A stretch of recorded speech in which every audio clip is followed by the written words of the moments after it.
খিলঞ্জীয়া মানুহে এতিয়া বিজেপিক বেয়া পায়। বিজেপিক অসমৰ খিলঞ্জীয়া মানুহে এৰি দিলে। অসমীয়া ভাষী লোকে বিহালীত বিজেপিক ভোট দিয়া নাই। চামগুৰিত মিয়াই বিজেপিক ভোট দিছে। অসমীয়াই কংগ্ৰেছক ভোট দিছে। খিলঞ্জীয়াই এৰিছে কাৰণে এতিয়া মুখ্যমন্ত্ৰীক মিয়াৰ ভোট লাগে। সংবাদমন্ত্ৰীকে বিধায়ক অখিল গগৈৰ মন্তব্য।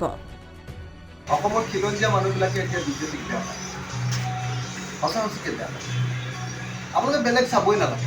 মই দুটা উদাহৰণ দিলে আপোনালোকে গম পাই যাব যে এইবাৰ আপোনালোকে যদি চাই যে বিহালীত অসমৰ খিলঞ্জীয়া যিখিনি অসমীয়া ভাষী মানুহ সেই ভাষী মানুহবিলাকে সঁচাকৈ এইবাৰ বিহালীত বিজেপিক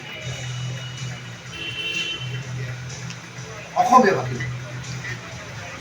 তাৰপাছত আপুনি আচৰিত হ'ব যে চামগুৰিত মুছলমান তেওঁলোকে যাক মিয়া বুলি গালি পাৰে, মিয়া লোকসকলে বিজেপিক ভোট দিছে আৰু অসমীয়া ভাষী মানুহবিলাকে কংগ্ৰেছক ভোট দিছে। এইবাৰ আপোনালোকে আচৰিত হ'ব যে বেংগলী মানুহবিলাকে এইবাৰ বৰাকৰ যিটো সমষ্টি কি নাম ধলাই বিধানসভা সমষ্টিটোত তাৰ পুৰণি বেংগলী মানুহবিলাকে খিলঞ্জীয়া বেংগলী মানুহবিলাকে তাত ভোট দিয়া নাই। কেলে? বিজেপিয়ে যিজন বেংগলী কেণ্ডিডেট দিছে সেইজন অসমলৈ আহিছে 1986 চনত। তেওঁ বিদেশী। সেইকাৰণে তাৰ স্থানীয় বেংগলী মানুহবিলাকে কৈছে, বাঙালী মানুহবিলাকে কৈছে যে আমি বিদেশী ভোট দিম। আপোনালোকে সকলোৱে জানে যে বেংগলী মানুহক বিজেপিৰ ভোট বেংক বুলি গণ্য কৰা হয়। সেই বেংগলী মানুহে এইবাৰ ভোট নিদিয়াৰ কাৰণে মাত্ৰ 9,000 ভোটত এইবাৰ বিজেপি মাত্ৰ 9,000 ভোটত গোটেইখিনি বেংগলী মানুহ তাত। কিন্তু বেংগলী মানুহে তেওঁলোকক ভোট দিবলৈ জানে। তাৰমানে বেংগলীসকলৰ পুৰণি যিসকল লোক, খিলঞ্জীয়া আমাৰ বেংগলী লোক, 1971 চনৰ আগতে অহা বেংগলী লোক, চামগুৰিত থকা অসমীয়া ভাষী লোকসকল, বিহালীত থকা অসমীয়া ভাষী লোকসকল কোনেও বিজেপিক ভোট দিয়া নাই। অসমৰ খিলঞ্জীয়া অসমীয়া ভাষী লোকসকলে বিজেপিক ইতিমধ্যে বিদায় দিছে। তেওঁলোকক আৰু গ্ৰহণ নকৰে। যোৰহাটত আপোনালোকে দেখিলে কেনেকৈ খিলঞ্জীয়া অসমীয়াই একেবাৰে যোৰহাটত সমগ্ৰ চৰকাৰখন একদম বহি লোৱাৰ পাছতো তাতে তপন গগৈ ডাঙৰীয়াক বিজেপিক জয়ী নকৰিলে।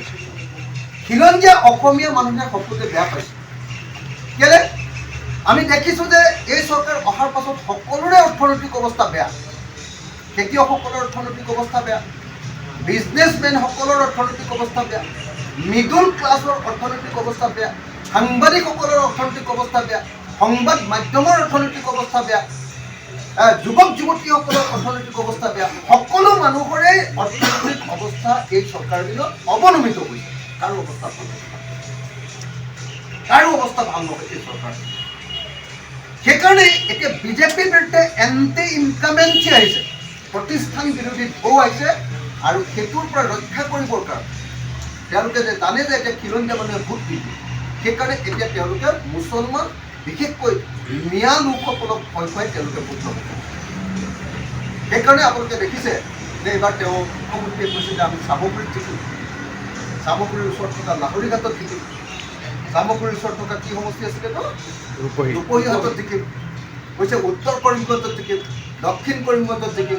তাৰমানে এইটো হ'ল বিজেপি চৰকাৰৰ ইমান দিনৰ হিন্দু মুছলমানৰ ৰাজনীতি কৰি থকা, মুছলমানে দেশখন খালে, এই যিটো ৰাজনীতি কৰি আছিলে সেইটোৰ পৰা পুৰা ইউটাৰ্ণ। এতিয়া তেওঁলোকক মিয়াৰ ভোট লাগে আৰু মিয়াৰ ভোট নহ'লে কোনোপধ্যে যে 2026 তেওঁলোক চৰকাৰ কৰিব নোৱাৰে, এইটো বস্তু হিমন্ত বিশ্ব শৰ্মা খাটাং হৈ গৈছে। আৰু খাটাং হৈ যোৱাৰ কাৰণে এতিয়া তেওঁলোকে মুছলমানসকলৰ সমষ্টিবিলাকত চকু দিয়া আমি লক্ষ্য কৰিছোঁ। News desk, 4 plus.